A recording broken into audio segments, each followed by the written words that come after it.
Alf, Pokemon investing is so back. Yeah. And you might be wondering, like, what are you talking about? Prices have subsided. It's been fairly stagnant, even some pullbacks here recently for booster boxes. A lot of the Sword and Shield, the Scarlet Violet, the Mega Revolutions, all that stuff has been a little bit, slowish. We haven't seen the same sort of fervor, excitement around a lot of the action that we've seen, especially from the Pokemon card YouTubers, about prices going like this. It's been a little bit of a pullback, but you know what? As a long-term investor, if you will, in this stuff, this makes me really happy, and I hope that there is more of this in 2026. Before we dive in, make sure to get $25 off your first submission over there at PSA with the SCD25 code at the shipping and billing screen. Just a one card minimum to try out PSA. We are a PSA affiliate, so we do get a commission once that code is used. So thank you very much for the channel support using the PSA SCD25 code for $25 off.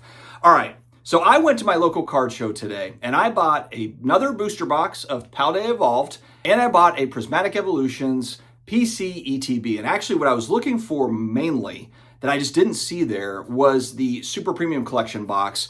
I bought one of those going back a few months ago for maybe $300. And now they're down to about $225, $230. And what the hope was is that maybe I can find them for, $220 to $230 that I can just pay cash for at the local card show and dollar cost average down and get some more of those. I really want to have more of those. I only have a couple of those, the Super Premium Collection, and I'd like to add in more of those. They're easy to store for the most part, and I just think that they're going to do pretty well over time. Now, again, when I'm talking about investing for me, again, in quotation marks, because really it's mostly speculation when we talk about Pokemon card investing, I'm looking at this from at least a five-year absolute minimum time frame, but we're talking maybe like 10, 15, maybe 20 years. I'm actually thinking more about the 50th anniversary of Pokemon than I am about the 30th anniversary of Pokemon.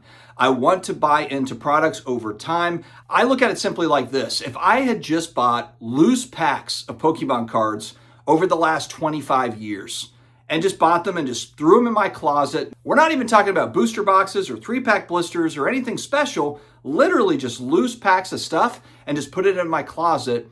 I would be doing really well. We all would be if that had been the strategy over the last 25 years. If that was just kind of the thing that we just, I'm going to speculate on these packs and I'm just going to add them and add them and add them and forget about them. It's been a collectible that has done extremely well over time. Pokemon trading cards. Now, does the next 20 years into these products have the same sort of growth potential as the last 20 or 25 years? Maybe, maybe not. There's a lot of different discussion on this. There are more rare and scarce cards that have come out here over the last few years, some of the SIRs, and some of the things that you just don't see very much. There's no numbered cards, as what we have in sports cards, but you still do have some rarity with some of these cards. And so I think that definitely does help the case. There's also a lot of people that just like the look of the modern cards in comparison to the vintage cards. They just feel like, hey, just better art, better quality, more shininess, whatever the case may be. And so maybe 10, 15, 20 years, these sets will still have that same sort of appeal. The other thing that I'm banking on is just typical human psychology and the young people nowadays just getting older, having disposable income, and thinking back in time to the eras, thinking back like, man, I remember when I was a kid and I was opening Scarlet Violet packs or Sword and Shield or Mega Evolutions, whatever the next one's going to be, and they are going to want that stuff as they look back. Not everybody, of course, not everybody, but you just need a percentage of people to have that nostalgia as what we're seeing today. Because let's be honest, if we're looking at the Pokemon card investing space, a lot of this is 30 to 40-year-olds really that are getting back into something that they had a passion for when they were younger. And that has really propelled this thing on the sealed side, as well as grading these cards out with PSA and CGC and Beckett, also collecting sets, buying singles, all of it. All of it that we are seeing is being propelled by nostalgias, getting people back in. And then I think what they're seeing is, oh, wow, there's actually a lot more nuance to the space now than when I was buying packs in the early 2000s. There's a lot of moving parts. There's whole businesses that are built around Pokemon trading cards. It's actually pretty wild. So I'm really excited about 2026 and what I'm hoping for is that it's very different from 2025. And I know that might sound kind of strange to people. Like, why would you want the stuff that you have now to go down in price? I'm okay with it going down some. If it goes down 15 to 20% in 2026, and I'm able to pick up more in dollar cost average, be able to stack more of it, to me, that is a winning formula. If you look at the big dogs out there, the Rudy Alpha Investments, they did it over time.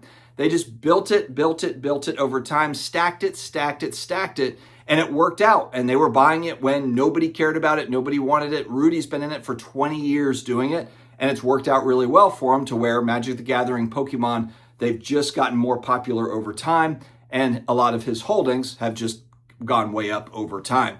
Now, again, like I said, we don't know what's going to happen in the future. We don't know if these same sets today are going to be as relevant or as wanted as the ones that precede, but I'm willing to take the risk. I want to put some of my speculation money over here in sealed Pokemon, just set it, forget about it, and see where it goes. Now, I will say, though, I don't know how far into the future I want to buy new sets. I think I'm probably going to buy new sets over the next few years, but then really focus on just stacking kind of this 5-year window of Sword and Shield through Mega Evolutions and see what happens. I don't know if I'm going to continue on buying new product because I want the stuff to age. That's the whole thing with Pokemon. It ages like fine wine. I want to just hold it, sit on it, and if I feel like that there are good deals on particular sets. Prismatic Evolution is such an obvious one to me. Yeah, it's not short printed, but there's so many great chase cards in the set, and when you look at other sets that are popular, they don't even have a lot of them don't have near as many chase cards that you have in Prismatic. So Prismatic just seems like such an obvious one. I know they're still printing it.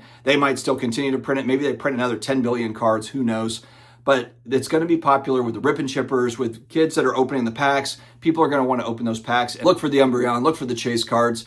And that's just an example of a set that I want to continue to just stack and stack and stack. But to be honest, I'm not super picky. If I see even, Paradox Rift boxes are what, $215, $225, maybe even $200 in some instances. I mean, now you have new sets coming out in booster boxes are like $250. So, I'm okay adding more Paradox Rift. Maybe it's not ever a $3,000 box. Maybe it's never Evolving Skies. And that's okay, but I feel really comfortable adding it at a couple $100 a box. Again, if you go back in time and you just look at even dud sets going back, 7, 10, 12, 15 years ago, Sun and Moon era, and granted, I understand that they printed a lot less just going back to Sun and Moon and going back prior, but still, trying to get a booster box of that sort of stuff is mega expensive. The other part is, if demand keeps on the way that I think it's going to, I believe that the Pokemon Company will print more of the new sets moving forward. Now, I'm speculating here. I don't have any inside info, although I did find out fairly recently that the actual printing hub for Pokemon is in my town, essentially. I think it's in Morrisville, North Carolina, and I'm in the Raleigh area. So I am not very far from the printing facility. That would actually be a fun trip over there. I don't know if they'd let me just go in and see the stuff. A tour of that place would be really cool. But my point is I think that, 10 billion cards a year for Pokemon, it's crazy sounding now. I do think that they're going to be printing more in the future. I think in 5 years, it's going to be 20 billion cards a year, let's just say. And maybe it makes these print runs look low in comparison to the newer sets.